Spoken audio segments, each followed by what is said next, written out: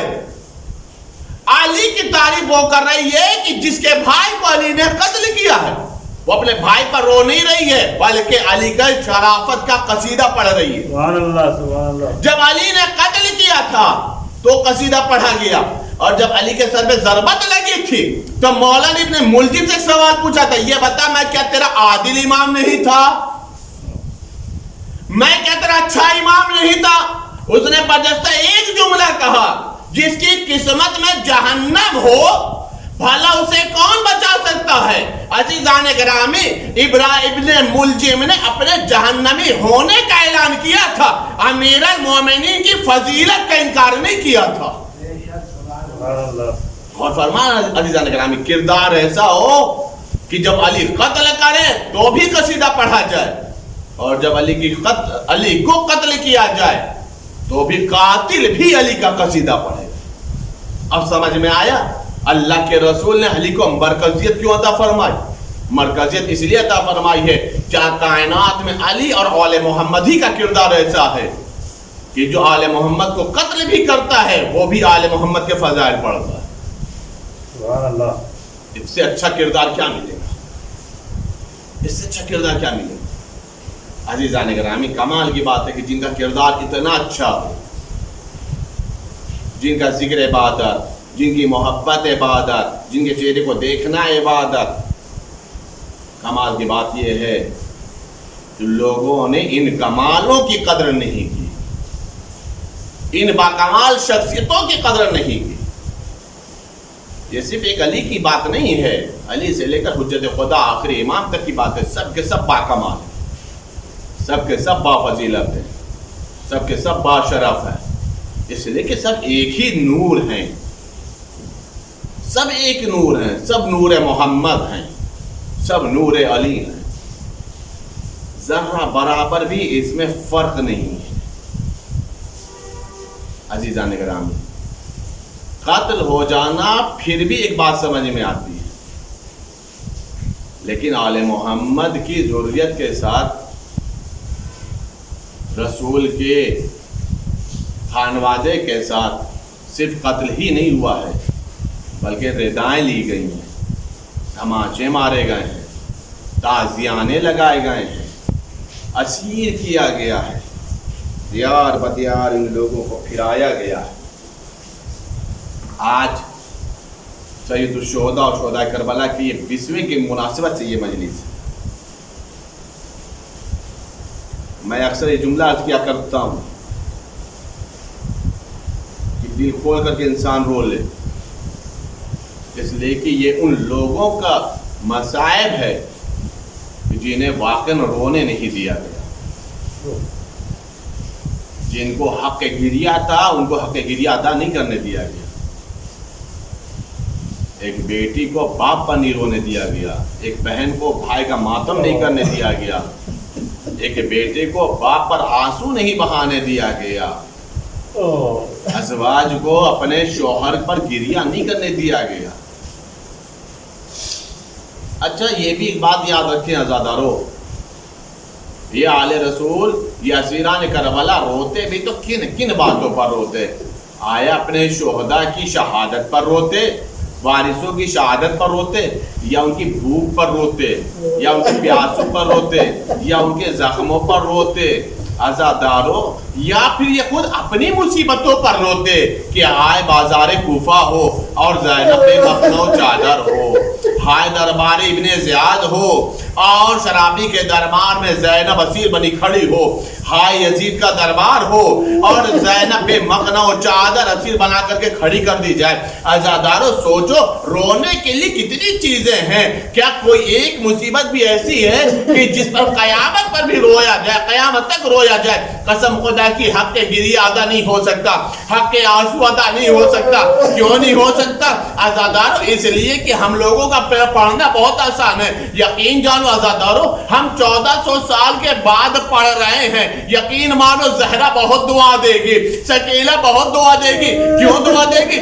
اس لیے کہ آج راہیں فراہم ہیں جو ہم حسین پر رو لے رہے ہیں. لیکن عزادارو سکینہ جب روتی تھی تو کوئی تماچے مارتا تھا. اجرکم اللہ, اجرکم اللہ.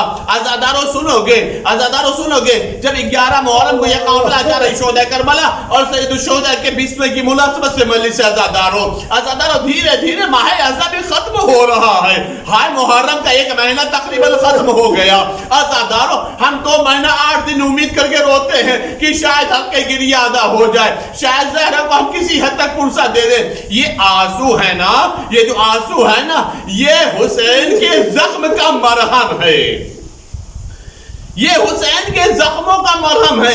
ایک ذاکر نے کربلا معلی میں, ذاکر آیا کربلا معلی میں, مجلس ہوئی اور مجلس پڑھنے کے بعد روایت بتا رہی ہے کہ ایک مرتبہ اس نے رات میں بستر خواب پر سویا. جب بستر خواب پر آیا, بستر استراحت پر آیا تو ایک مرتبہ کیا دیکھا, حسین مظلوم آئے ہیں, حسین مظلوم آئے ہیں. روایت بتا رہی ہے کہ ایک مرتبہ دیکھا حسین مظلوم کے جس میں اطہر پر زخم ہے, جس میں اطہر پر زخم ہے. روایت سنو گے عزادارو, ایک مطلب ذاکر نے جملہ کہا, آقا کل بھی آپ آئے تھے ہمارے خواب میں, آج بھی آپ ہمارے خواب میں آئے ہیں, لیکن اے آقا جب کل آپ آئے تھے تو آپ کا پورا بدن زخموں سے چور ہی چور تھا, ہر طرف سے خون ٹپک رہا تھا. لیکن اے آقا آج آپ جب آئے ہو تو آپ کے جسم میں صرف 2 زخم ہیں, سارا زخم کیا ہو گیا؟ مولا نے فرمایا اے ذاکر, آج جو مجلس ہوئی تھی نا, وہاں پر جب ذاکر نے مسائل پڑھا تو ہماری ماں نے عزاداروں کے آنسوؤں کو رومال میں لیا,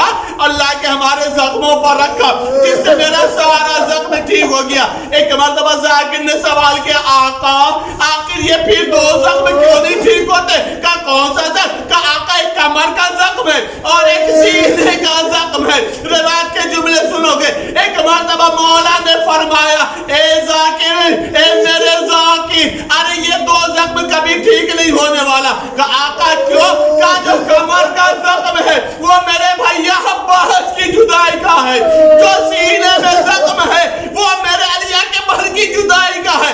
اے بھائی, ارے ذات سوچ, 57 سال کے حسین کے سامنے 18 سال کا شبیہ پیغمبر دم توڑ دے تو وہ ضعیف باپ کا سینے کا زخم کیسے ٹھیک ہوگا؟ لیکن عزادارو صاحبانہ اولاد اس جملے کو سنو, بہت روگے. روایت یہ بتا رہی ہے کہ حسین علی اکبر کا داغ اٹھایا, حسین علی اکبر کا داغ اٹھایا. واقعاً ضعیفی میں جوان کا داغ اٹھانا بہت بڑی مصیبت ہے. واقعاً ایک ضعیف باپ کے سامنے ایک جوان بیٹے کا مرنا بہت بڑی مصیبت ہے. لیکن عزادارو یہ داغ جدائی, یہ داغ فراق حسین کی شہادت کے بعد ختم ہو گیا. مقتل لکھتا یہ ہے کہ جب نیزے کے اوپر سر معلق ہوا تھا تو حسین کا سر نیزے میں رکتا نہیں تھا, بلکہ جدھر جدھر اکبر کا سر ہوتا تھا حسین اپنا رخ اکبر کی طرف گھما لیتے تھے. عزادارو سنو گے, روایت بتا رہی جب یہ قافلہ ایک مرتبہ کوفہ اور شام کے راستے میں تھا, ایک منزل پہ روکا گیا. بالا خانے سے ایک خاتون نے جیسے ہی اکبر کے چہرے کے اوپر نگاہ ڈالی, بس ایک جملہ کہا, کاش جب یہ جوان مارا گیا ہو اس کی ماں زندہ نہ ہو. جیسے ہی ام لیلا نے یہ جملہ سنا, اپنا سر و سینہ پیٹا. ایک خاتون کیسی بات کہتی ہے, ارے جب یہ جوان مارا گیا یہ ماں آج تک موجود ہے, بس فرق یہ ہے کہ جوان کا سر سامنے ہے, دکھیاری ماں قیدی بنی. سیعلم الذین ایہم الذین غلبوا انا للہ وانا الیہ راجعون. علامہ تجھے واسطہ ہے محمد کا میں مختصر لیکن اہم اعمال کو قبول فرما. میرے معبود ہمارے اشقزا کو مال زہرا میں جگہ عطا فرما. ہمارے اشقزا کو میں شفاعت و نجات کی ضمانت فرما. میرے معبود پتہ اسلام کو بلندی عطا فرما. میرے معبود اس عزا کے صدقے میں ہم سب کو تمام اتباعات اولیاء حج بیت العزیز نصیب فرما. اربعین کے راستوں کو فراہم فرما. جو بے اولاد انہیں صاحب اولاد بنا, بے مکان انہیں صاحب مکان بنا. ہم سب کو دامن قرآن دامن اہل بیت بلاد اہل بیت سے متمسک رہا. امام زمانہ کو سلامتی عطا فرما. سلامتی امام زمانہ کے تو ہم سب کو سلامتی عطا فرما. امام زمانہ کے ظلم تعجیل فرما. ہم سب کو ان کے اعوان انصار میں شمار فرما. اللہم تقبل منا انک انت السمیع العلیم بحق محمد و آلہ. بھول جائیں گے سب کچھ کربلا نہ بھولیں گے. بھول جائیں گے سب کچھ کربلا نہ بھولیں گے. بھول جائیں گے سب کچھ کربلا نہ بھولیں گے. جو حسین پر گزری وہ جفا نہ بھولیں گے. بھول جائیں گے سب کچھ کربلا نہ بھولیں گے. ظلم جو مسافر پر ہو گیا نہ بھولیں گے. ظلم جو مسافر پر ہو گیا نہ بھولیں گے. اس کی تشنہ کامی کا ماجرا نہ بھولیں گے. اس کی تشنہ کامی کا ماجرا نہ بھولیں گے. ابتدا نہ بھولیں گے انتہا نہ بھولیں گے. ابتدا نہ بھولیں گے انتہا نہ بھولیں گے. فاطمہ کے پیارے کا مرثیہ نہ بھولیں گے. فاطمہ کے پیاروں کا مرثیہ نہ بھولیں گے. جو حسین پر گزری وہ جفا نہ بھولیں گے. بھول جائیں گے سب کو کربلا نہ بھولیں گے. بھول جائیں گے سب کچھ کربلا نہ بھولیں گے. کیا وہ غم کا افسانہ بھولنے کے قابل ہے. کیا وہ غم کا افسانہ بھولنے کے قابل ہے. کیا وہ قافلہ پیاسا بھولنے کے قابل ہے. کیا وہ قافلہ پیاسا بھولنے کے قابل ہے. کیا فرات کا پہرا بھولنے کے قابل ہے. کیا فرات کا پہرا بھولنے کے قابل ہے. قتل عام عطرت کا بھولنے کے قابل ہے. قتل عام عطرت کا بھولنے کے قابل ہے. جو حسین پر گزری وہ جفا نہ بھولیں گے. بھول جائیں گے سب کو کربلا نہ بھولیں گے، بھول جائیں گے سب کچھ، کربلا نہ بھولیں گے۔ جس زمیں پہ دم توڑا وارث پیمبر نے، جس زمیں پہ دم توڑا وارث پیمبر نے، ہر قدم پہ تڑے پایا شامیوں کے لشکر نے، ہر قدم پہ تڑ پایا شامیوں کے لشکر نے، آخری اذان دی تھی جس فضا میں اکبر نے، آخری اذان دی تھی جس فضا میں اکبر نے، لی جہاں کنگڑائی تیر خاک اصغر نے، لی جہاں پہ انگڑائی تیر کھا کے اصغر نے، جو حسین پر گزری وہ جفا نہ بھولیں گے، بھول جائیں گے سب کچھ، کربلا نہ بھولیں گے، بھول جائیں گے سب کچھ، کربلا نہ بھولیں گے۔ زیارت وارثہ۔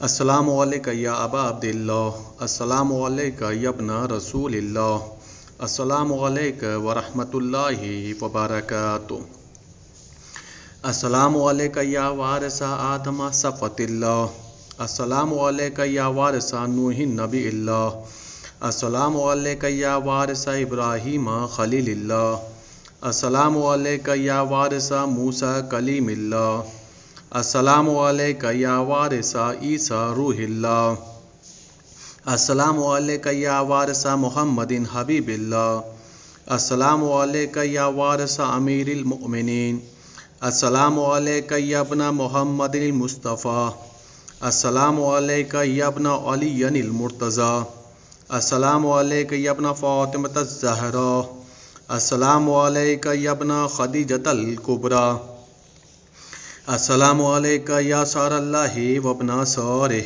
والوتر الموتور، اشہد انک قد اقمت الصلاۃ وآتیت الزکاۃ وامرت بالمعروف ونہیت عن المنکر واطعت اللہ ورسولہ حتی اتاک الیقین، فلعن اللہ امۃ قتلتک ولعن اللہ امۃ ظلمتک ولعن اللہ امۃ سمعت بذلک فرضیت بہ، یا مولایا یا ابا عبداللہ، اشہد انک کنت نورا فی الاصلاب الشامخہ والارحام المطہرہ، لم تنجسک الجاہلیۃ بانجاسها ولم تلبسک من مدلہمات ثیابها، واشہد انک من دعائم الدین وارکان المؤمنین، واشہد انک الامام البر التقی الرضی الزکی الہادی المہدی، واشہد ان الائمۃ من ولدک کلمۃ التقوی وعلام الہدی والعروۃ الوثقی